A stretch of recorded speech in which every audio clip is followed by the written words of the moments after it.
Hi అండి, అందరికీ నమస్కారం. Welcome back to K D official Telugu victory with ash.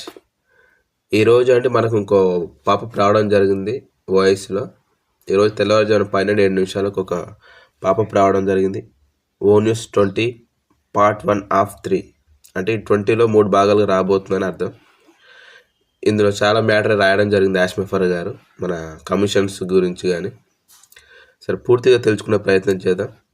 మనం టాపిక్లోకి వెళ్ళే ముందు ఇంకా ఎవరైనా మన వీడియోస్ చూస్తూ మన ఛానల్ సబ్స్క్రైబ్ చేసుకున్నట్టయితే సబ్స్క్రైబ్ చేసుకొని నాకు సపోర్ట్ చేస్తారని చెప్పి నేను ఆశిస్తున్నాను. అలాగే లైక్ కూడా చేయండి. మీరు లైక్ చేయడం వల్ల మన వీడియో ఇంకా 10 మందికి షేర్ అవుతుంది కాబట్టి తప్పకుండా లైక్ చేయండి.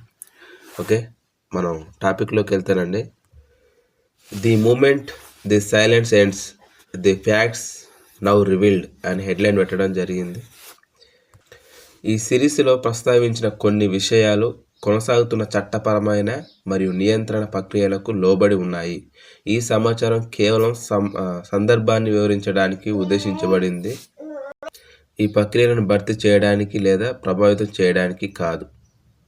ఓకే, ఏంటంటే ఈ ప్రస్తావనలో కొన్ని అని చెప్పడం జరిగింది. ఎందుకంటే కొన్ని జస్ట్ మన ఈ ప్రస్తావన సందర్భించి వివరించడానికి మాత్రమే వాడిని అని చెప్పడం జరుగుతుంది. ఎవరిని ఉద్దేశించినవి కాదు, ఎవరిని ప్రభావితం చేయడానికి కాదు అని చెప్పడం జరుగుతుంది యాష్ ముఫర్ గారు. అలాగే why I am speaking now, నేను ఇప్పుడు ఎందుకు మాట్లాడుతున్నాను అని చెప్పడం జరిగింది. A special 3 parts message from యాష్ ముఫారే, యాష్ ముఫారే నుండి ఒక ప్రత్యేకమైన 3 భాగాల సందేశం అని రాయడం జరిగిందండి ఇక్కడ.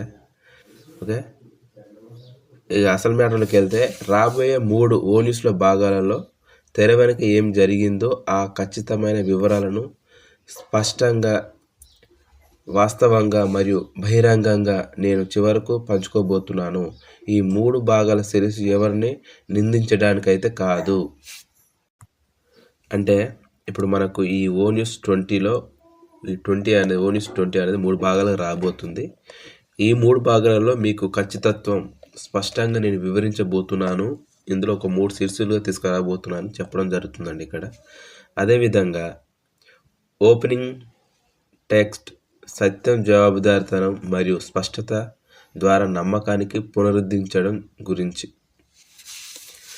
అలాగే హెడ్లైన్, నేను ఇప్పుడు మాట్లాడుతున్నాను ఎందుకంటే ఇదే సరైన సమయం. చాలా కాలం పాటు నేను మౌనాన్ని ఎంచుకున్నాను. ఆ మౌనం ఉద్దేశపూర్వకమైనది, తప్పించుకోవడానికైతే కాదు. అంటే నేను ఈ కమిషన్స్ వైద్య కానీ మన ఆన్పాసివ్ గురించి కానీ చాలా రోజులు నేను మౌనం పాటించడం జరిగింది, మౌనంగా ఉండడం జరిగింది. ఎందుకంటే నేను తప్పించుకోవడానికో లేకపోతే అయితే నాకేందిలే అనుకోకుండా అయితే కాదు అని చెప్పడం జరుగుతుందండి ఇక్కడ యాష్ ముఫర్ గారు. అదేవిధంగా పూర్తి చిత్రం ఒక చోట చేరాలని నేను కోరుకున్నాను. వాస్తవాలు ధృవీకరించబడాలి, కాలక్రమాలు స్పష్టంగా ఉండాలి మరియు కొనసాగుతున్న విషయాలు బాధ్యతాయుతంగా నిర్వహించబడాలి. అదే సమయంలో నేను సెక్కేస్తో సహా తీవ్రమైన నియంత్రణ సవాళ్లను ఎదుర్కొంటున్నాను. అదే సమయంలో ఒకే మార్గదర్శక సూత్రానికి కట్టుబడి ఉన్నాను.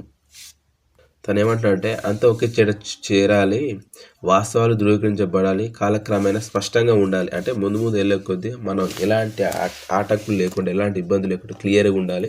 మనకు రోజులు గడిచే కొద్దీ మనం స్పష్టంగా ఉండాలని కోరుకోవడం జరిగిందని చెప్పడం జరిగింది. అదేవిధంగా ఆ సమయంలో సెక్కేస్ రావడం జరిగింది. ఆ సెక్కేస్ వల్ల తీవ్రమైన నియంత్రణ సవాళ్ళను, అంటే చాలా రకాల సవాళ్ళను ఎదుర్కోవడం జరిగింది. అంటే చాలా పెద్ద సవాళ్ళను ఎదుర్కోవడం జరిగింది. ఒకే మార్గదర్శక సూత్రానికి కట్టుబడి ఉన్నాను. అంటే నేను అప్పటికీ అయినా నేను ఒకే మార్గదర్శక సూత్రానికి కట్టుబడి ఉన్నానని చెప్పడం జరుగుతుందండి ఇక్కడ. వ్యాపారాన్ని సరిచేయడం లేదా దాన్ని మొదటి నుంచి పునర్నిర్మించడం, తద్వారా ఆశయాన్ని కాపాడుకోవడం. కార్యాచరణ, నిర్మాణం మరియు నిర్వహణ. సమాజం మరియు మనం కలిసి నిర్మించిన కళ, డబ్బు ఎప్పుడూ నా మొదటి ప్రాధాన్యత కాదు. ప్రజలు మరియు సూత్రాలే నా ప్రాధాన్యత. అంటే మనం సమాజం మరియు మనం కలిసి నిర్మించిన కళ ఏదైతే ఉందో దానికి సంబంధించినటువంటి డబ్బు గురించి అయితే నా ప్రాధాన్యత అస్సలు కాదు. ఏంటంటే ప్రజలు, వారి సూత్రాలే నా ప్రాధాన్యత అని చెప్పడం జరుగుతుంది. డబ్బు కాదు, వాళ్ళ విలువలు, వాళ్ళ విజయాలు నాకు ప్రాధాన్యత అని చెప్పడం జరుగుతుంది.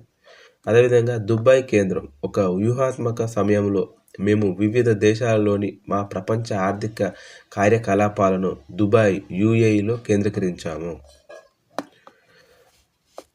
ఈ నిర్మాణానికి అప్పటి సిఎఫ్ఓ మైకేల్ థామస్ కర్రన్ మరియు సిఓఓ మొహమ్మద్ కమల్ అన్వర్ మహమ్మద్ నాయకత్వం వహించారు. దుబాయ్ నుండి నిర్వహించబడినవి: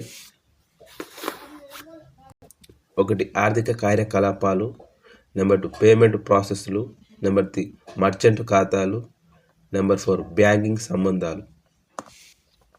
ఇవి చేయడం జరిగిందని చెప్పడం జరుగుతుంది. అంటే అప్పుడు వీళ్ళు ప్రపంచవ్యాప్తంగా మన దేశాలన్నీ పరిశీలించి ఎక్కడైతే బాగుంటుందని చూసిన తర్వాత మనకు వాళ్ళు దుబాయ్ కేంద్రంగా ఎంచుకోవడం జరిగిందని చెప్పడం జరుగుతుంది.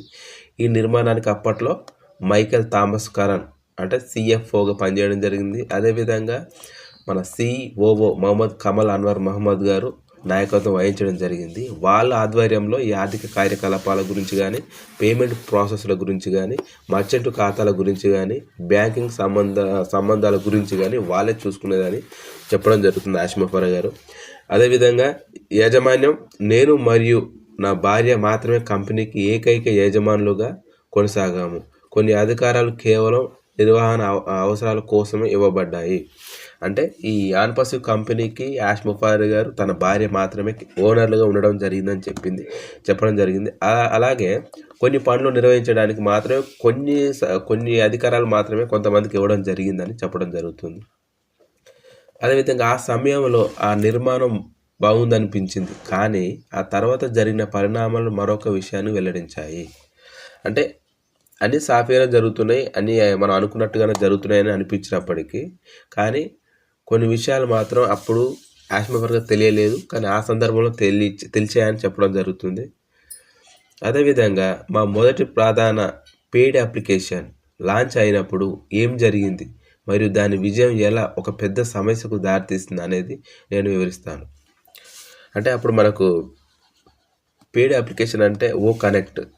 ఆ ఓ కనెక్ట్ లాంచ్ అయినప్పుడు అప్పుడు ఆ విజయం ఏ విధంగా సాధించబడింది, ఆ విజయం తర్వాత ఒక పెద్ద సమస్య దారితీసిందని చెప్పడం జరుగుతుంది. అది ఏంటనేది నేను ఇప్పుడు వివరించాలనుకుంటున్నానని చెప్పడం జరుగుతుంది. ఇక ఫైనల్గా అండి, వేచి ఉండండి, 2వ భాగంలో అన్ని మలుపులు తిరిగిన క్షణం గురించి మీకు వివరించబడుతుంది అని చెప్పడం జరిగిందండి. ఇదండి ఆసిమఫర్ గారు ఒకటండి మన కంపెనీలో మొదటి నుంచి ఏం జరిగింది, ఏ విధంగా జరిగిందని ఎక్స్ప్లెయిన్ చేసే ప్రయత్నం చేస్తున్నారు. అందుకే మనకు ONES20 పార్ట్ 3 ఎంచుకుంటూ, అంటే ప్రజెంట్ పార్ట్ 3లో భాగంగా పార్ట్ 1 ఇవ్వడం జరిగింది.